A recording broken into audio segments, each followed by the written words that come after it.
Good পিটিলে ৰেজাউলে R ৰবিউলে।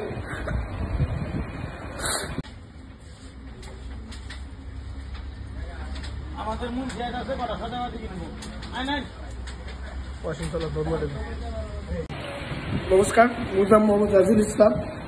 মই আজি 12টা বজাত ৰেজাউল্লাহ আৰু ৰবিউলে ড্ৰাগছ বিক্ৰী আছিল, এইটো কাৰণে ধৰিছোঁ কাৰণে ভিডিঅ' কৰিছোঁ কাৰণে মোক মাৰি বহুত বেয়া অৱস্থাও বেয়া কৰিছে। এইটো আপোনালোক ৰাইজ আৰু পুলিচ প্ৰশাসনে বাৰে এটা ব্যৱস্থা লৈ দিব লাগে। মই কেইদিনমানৰ পৰা ড্ৰাগছ ধৰি আছোঁ, মই ৰাইজৰ কাৰণে কাম কৰি আছোঁ আৰু মোক আজি ধৰি ভাল মোক গুড পিটিলে ৰেজাউলে আৰু ৰবিউলে। মোৰ মূৰ চুৰ পুৰা মাৰি দিছে, ইয়াত কামুৰিছে। মাৰছে বাইৰেছে ঘুষেছে ছেড়ে দিছে এই যে ৰেজাউল, ৰবিউল, ৰোহিত কাম মাৰছে।